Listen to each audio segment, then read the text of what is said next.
बोलो नारायण भगवान की जय। उत्पन्ना एकादशी व्रत महत्व और कथा। ये एकादशी मार्गशीर्ष कृष्ण पक्ष के दिन मनाई जाती है। इस दिन एकादशी माता का जन्म हुआ था। इसी कारण इस दिन को उत्पन्ना एकादशी कहा जाता है। इसी दिन स्वयं भगवान विष्णु ने माता एकादशी को आशीर्वाद में इस दिन को एक महान व्रत एवं पूजा का बताया था।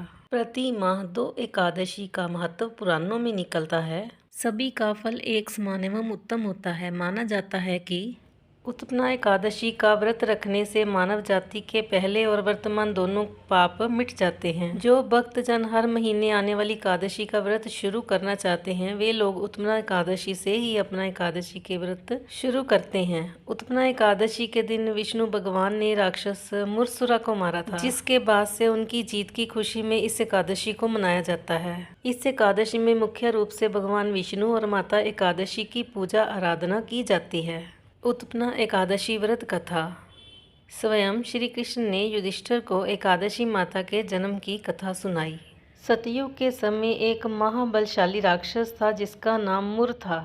उसने अपनी शक्ति से स्वर्गलोक को जीत लिया था। उसके पराक्रम के आगे इंद्रदेव, वायुदेव, अग्निदेव कोई भी टिक नहीं पाए थे, जिस कारण उन सभी को जीवन व्यापन के लिए मृत्युलोक जाना पड़ा। हताश होकर इंद्रदेव कैलाश गए और भोलेनाथ के सामने अपने दुख और तकलीफ का वर्णन किया। उसने प्रार्थना की कि वे उन्हें इस परेशानी से बाहर निकालें। भगवान शिव ने उन्हें विष्णु जी के पास जाने की सलाह दी। उनकी सलाह पर सभी देवता क्षीर सागर पहुँचे। यहाँ विष्णु जी निद्रा में थे। सभी ने इंतजार किया। कुछ समय बाद विष्णु जी के नेत्र खुले। तब सभी देवताओं ने उनकी स्तुति की। विष्णु जी ने उनसे क्षीर सागर आने का कारण पूछा। तब इंद्रदेव ने उन्हें विस्तार से बताया कि किस तरह मुर नामक राक्षस ने सभी देवताओं को मृत्युलोक में जाने के लिए विवश कर दिया है। सारा वृतांत सुनकर विष्णु जी ने कहा, ऐसा कौन बलशाली है जिसके सामने देवता नहीं टिक पाए। तब इंद्र ने राक्षस के बारे में विस्तार से बताया। इस राक्षस का नाम मुर है और उसके पिता का नाम नाड़ी जंग है। ये ब्रह्मा वंशज है। उसकी नगरी का नाम चंद्रावती है। उसने अपने बल से सभी देवताओं को हरा दिया और उनका कार्य स्वयं करने लगा है। वही सूर्य है, वही मेघ और वही हवा और वर्षा का जल है। उसे हरा कर हमारी रक्षा करे नारायण। पूरा वर्णन सुनने के बाद विष्णु जी ने इंद्र को आश्वासन दिया कि वो उन्हें इस विपत्ति से निकालेंगे। इस प्रकार विष्णु जी मुर दैत्य से युद्ध करने के लिए उनकी नगरी चंद्रावती जाते हैं। मुर और विष्णु जी के मध्य युद्ध प्रारंभ होता है। कई वर्षों तक युद्ध चलता है। कई प्रचंड अस्त्र शस्त्र का उपयोग किया जाता है, पर दोनों का बल एक समान सा एक दूसरे से टकरा रहा था। कई दिनों बाद दोनों में मल्ल युद्ध शुरू हो गया और दोनों लड़ते ही रहे। कई वर्ष बीत गए। बीच युद्ध में भगवान विष्णु को निद्रा आने लगी और वे बद्री का आश्रम चले गए। शयन करने के लिए भगवान हेमवती नामक एक गुफा में चले गए। मुर भी उनके पीछे घुसा और शयन करते भगवान को देख मारने को हुआ। जैसे ही उसने शस्त्र उठाया, भगवान के अंदर से एक सुंदर कन्या निकली और उसने मुर से युद्ध किया। दोनों के मध्य घमासान युद्ध हुआ, जिसमें मुर मूर्छित हो गया।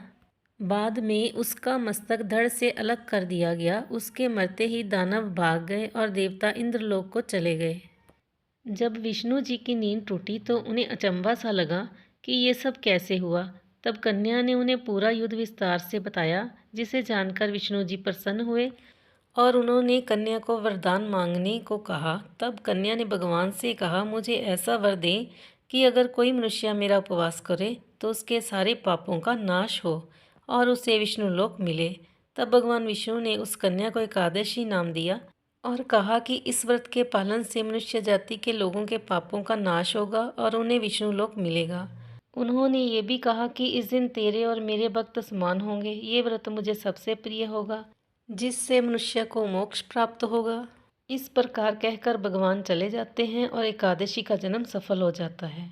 इस प्रकार एकादशी का जन्म उत्पन्ना एकादशी से होता है और तब ही से आज तक इस व्रत का पालन किया जाता है और इसे सर्वश्रेष्ठ व्रत कहा जाता है। श्री कृष्ण गोविंद हरे मुरारी, हे नाथ नारायण वासुदेवा, हे नाथ नारायण वासुदेवा, हे नाथ नारायण वासुदेवा। बोलो नारायण भगवान की जय।